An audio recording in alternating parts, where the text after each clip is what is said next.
Bienvenue dans l'Africa Newsroom, votre émission de débat et d'analyse en cette semaine spéciale Congo. Le dossier du jour sera consacré au pari de la diversification économique. Et au sommaire également de cette émission, élection législative et présidentielle en Ouganda en ce 18 février. Le président Yoweri Museveni est candidat à sa propre succession.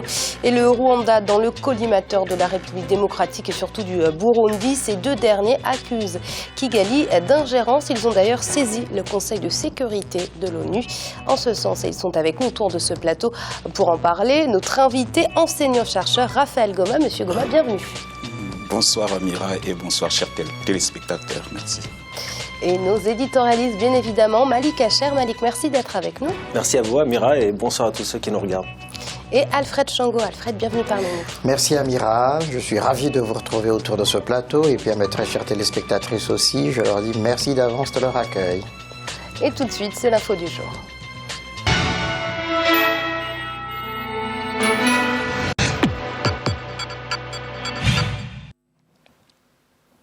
Jour de vote en Ouganda, les Ougandais sont en effet appelés aux urnes pour élire leur président mais aussi leurs députés.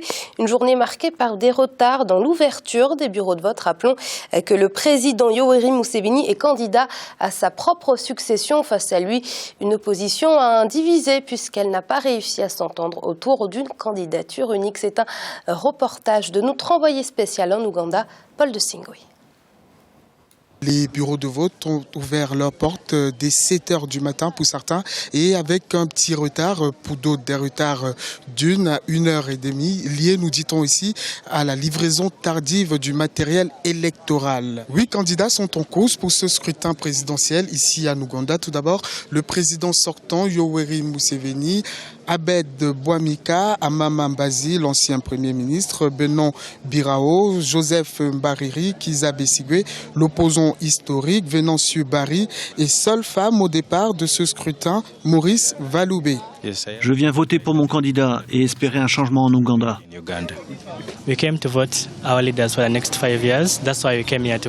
Nous venons voter pour notre leader pour les 5 années à venir. Nous venons décider pour notre nation pour les 5 prochaines années. Choisir notre leader, nos prochains dirigeants.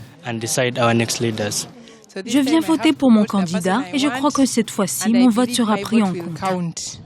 Pour ce double scrutin, ici à Ouganda, 28 000 bureaux de vote ont été créés à travers le pays pour permettre aux électeurs de choisir leur futur président de la République et 290 députés pour l'Assemblée nationale ougandaise.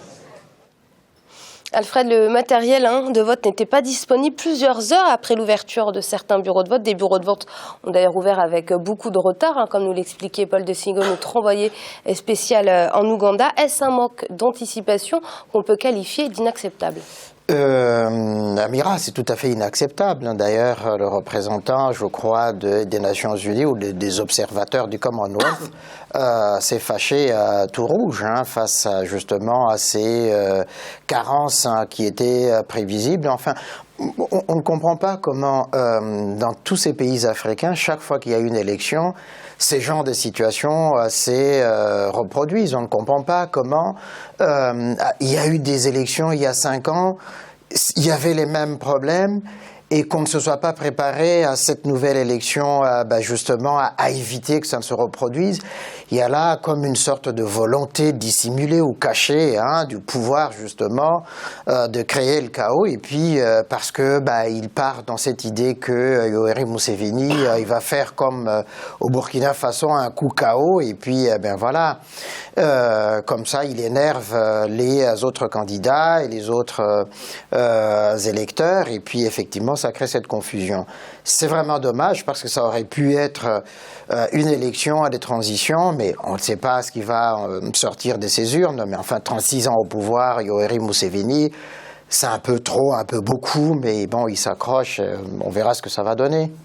Malik a rappelé que les Ougandais choisissent leur président et leurs députés, soit plusieurs votes en un. S'ajoute à cela l'utilisation pour la première fois d'un système biométrique, ce qui peut expliquer les problèmes logistiques rencontrés.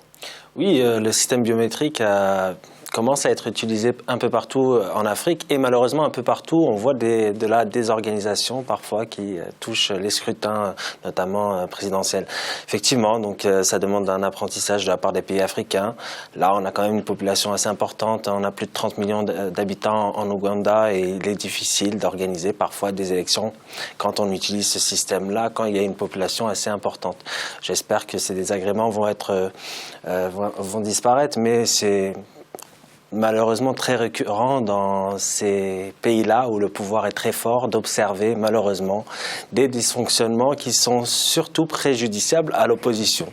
Donc j'espère que le contexte surtout va s'améliorer parce qu'on a vécu malheureusement ces derniers jours beaucoup de tensions dans le pays autour de cette élection présidentielle. Ça s'était plutôt bien passé ces derniers mois. L'arrestation de l'opposant historique. Voilà, du principal opposant. Donc cela augure rien de bon pour la suite en Ouganda. Mais j'espère qu'il sera relâché, qu'il pourra concourir à cette élection pour permettre à cette démocratie de voir enfin le jour en Ouganda. Monsieur Goma, plus de 30 ans au pouvoir, quelques dérives autoritaires, on ne va pas le nier, autour de ce plateau. L'envie de changement des Ougandais pourrait peut-être ressortir dans les urnes. Oui, l'envie de changement pourrait sortir dans les urnes, certes, mais je veux quand même pointer du doigt l'inéquité entre les candidats, parce que le président Museveni, il est là, on l'a dit, depuis plus de 36 ans. Je pense qu'il aurait eu le temps de préparer un dauphin, mais quelqu'un qui n'a pas un dauphin qu'il puisse présenter, je pense que c'est un aveu d'échec, parce que ce qu'on n'a pas pu faire en 36 ans, on ne pourra pas le faire en 5 ans de plus. C'est ce que je pense. Et donc, par conséquent, je souhaiterais que ces élections soient transparentes et libres, mais je doute fort qu'elles ne les soient, dans la mesure où on voit des problèmes logistiques ici et là. C'est une façon, bien sûr, de camoufler, disons, une tricherie qui est organisée. Et le Burundi et la République démocratique du Congo demandent au Conseil de sécurité des Nations Unies de prendre des mesures contre le Rwanda. Les deux pays accusent en effet le pouvoir rwandais d'instrumentaliser les réfugiés burundais afin de faire tomber le régime du président Pierre Nkurunziza. C'est un sujet qui nous a été préparé par Olivia Yeredobre. Le Burundi et la République démocratique du Congo demandent à l'ONU d'agir contre le Rwanda. Le Burundi et la République démocratique du Congo ont exhorté le Conseil de sécurité de l'ONU à prendre des mesures contre le Rwanda, accusé de recruter des réfugiés burundais pour déstabiliser Bujumbura. Dans une lettre rendue publique ce mercredi 17 février 2016, l'ambassadeur burundais Albert Shingiro a réclamé une réunion d'urgence du Conseil afin de prendre des mesures appropriées pour s'assurer que Kigali ne cherche pas à déstabiliser le Burundi. Le principe premier de la charte de l'Union africaine, c'est le principe de non-ingérence dans les affaires intérieures des États. Aucun pays africain ne doit servir d'arrière-base, justement, pour déstabiliser un autre pays africain. Et puis, il y a les accords, justement, des États de l'Afrique de l'Est. Il y a ce principe de bon voisinage et de respect de la souveraineté des États. C'est au nom de ces principes-là, justement, que le Burundi voudrait que les Nations Unies rappellent le Rwanda à l'ordre. L'ambassadeur de la République démocratique du Congo, Ignace Gatamavita, a demandé au Conseil des 15 d'inviter le Rwanda à respecter ses engagements internationaux et d'arrêter sans délai les recrutements de réfugiés burundais.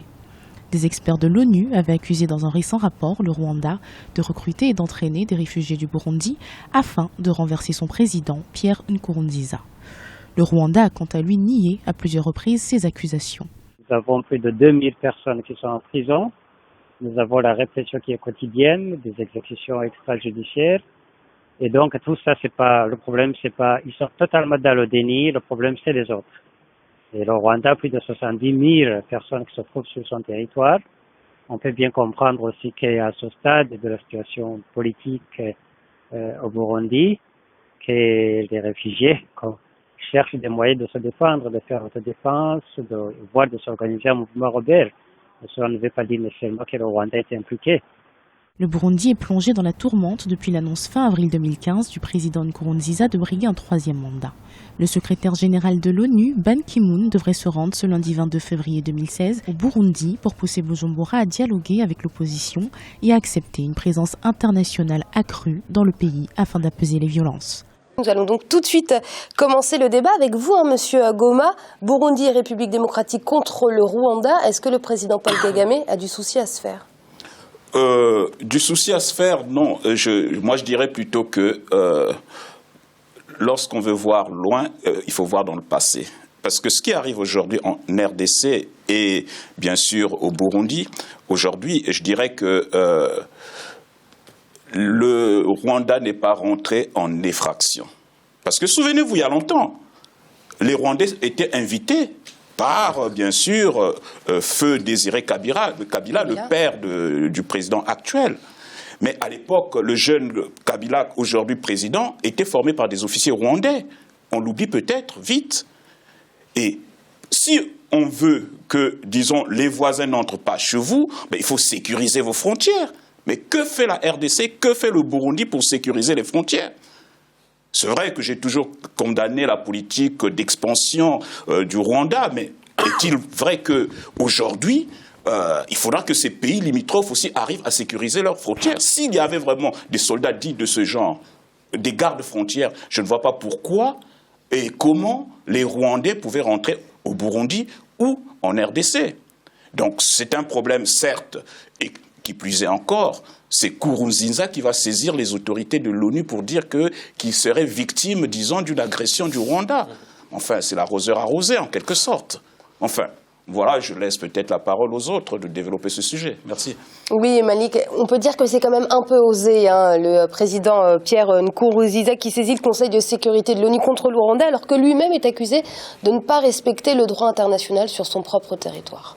Oui, ce n'est pas la RDC et le Rwanda qui ont demandé aux Burundais de venir dans leur pays, ceux qui fuient justement ce même régime. Donc effectivement, là, il y a une volonté, je dirais, une mesure de passe-passe de la part de... Voyez le poisson peut-être. Effectivement, et notre invité l'a très bien dit. Et justement, d'avoir peut-être conquérir une légitimité internationale que, justement, le président du Burundi n'a plus. Donc, effectivement, on essaye de faire diversion, on essaye d'éloigner les problèmes, alors qu'il y a encore, il faut le dire, dans ce pays, au Burundi, une répression terrible qui touche la population civile. Donc, j'ai l'impression que c'est plutôt une mesure qui essaye de faire diversion et de, justement, d'occulter le problème qui se passe actuellement et qui est très grave au Burundi. Néanmoins, j'espère que la crise qui est en cours entre les pays voisins va s'arranger, parce que sinon, on risque là, on est sur une véritable poudrière, parce qu'il y a des éléments qui sont encore incontrôlables dans la région, et si les États ne s'entendent pas pour pacifier justement cette région de l'Afrique, on risque justement une escalade. Alfred, Ban Ki-moon, le secrétaire général des Nations Unies, sera d'ailleurs lundi, en tout cas en début de semaine, au Burundi pour tenter de convaincre Nkurunziza de dialoguer avec l'opposition, parce que rappelons-le, il a qualifié l'opposition de radicale, il refuse toujours de parler avec elle. Ban Ki-moon tentera également de convaincre Nkurunziza d'accepter une présence internationale sur son sol. Que doit-on attendre de cette nouvelle visite? Je ne sais pas s'il faut en attendre grand-chose, Amira, puisqu'on sait, on connaît l'entêtement de Pierre Nkurunziza. Il y avait le médiateur justement de l'Afrique de l'Est, de la communauté des États d'Afrique de l'Est, Yoweri Museveni, qui est en pleine élection chez lui en Ouganda, qui était mandaté justement à la fois par cette communauté, par l'Union africaine et par les Nations unies pour trouver une solution à cette problématique burundaise. Nkurunziza a balayé d'un revers de main toutes les propositions qui lui avaient été faites. Je ne vois pas ce que Ban Ki-moon va apporter de plus qui convaincrait Nkurunziza à accepter justement, d'une part, dialoguer avec son opposition, deux, à accepter l'envoi de troupes étrangères pour sécuriser le pays. L'Union africaine a tenté de le faire, a reculé de 4 fers, et donc du coup on est dans cette impasse-là. Non, je crois que la situation au Burundi s'apaisera le jour où effectivement Nkurunziza acceptera de respecter la constitution du Burundi, mais surtout les accords d'Arusha. Vous y croyez vraiment, Alfred? Non, justement, c'est pourquoi cette escalade-là n'est pas prête de retomber, et d'une manière ou d'une autre, ça finira soit par un coup d'État, soit par justement une plus grande révolte au Burundi. Monsieur Goma, est-ce que vous pensez que l'issue diplomatique est encore possible au Burundi? Non, je ne pense pas que l'issue diplomatique soit possible au Burundi, puisqu'on a tenté, toutes les voies ont été essayées pour essayer de ramener Nkurunziza à la raison. On a fait des médiations, on a tout fait. Et je crois qu'aujourd'hui, la situation restera militaire au Burundi. C'est-à-dire que soit il sera dégagé par un coup de force, et c'est ce qui est inévitable aujourd'hui. Parce qu'on ne peut pas concevoir qu'il y ait toujours des milliers de citoyens qui meurent parce qu'il y a un entêtement d'un monsieur qui ne veut pas quitter le pouvoir. Non, trop c'est trop. Il y a trop de sang de versé au Burundi. Il faudra que la communauté internationale s'en saisisse pour dire à M. Nkurunziza, bon, c'est terminé. On va mettre une transition et puis on fera des élections libres et transparentes. Voilà, c'est la solution, je crois, la meilleure. Et c'est l'heure de marquer une courte pause. On se retrouve très vite pour la suite de l'Africa Newsroom. À tout de suite.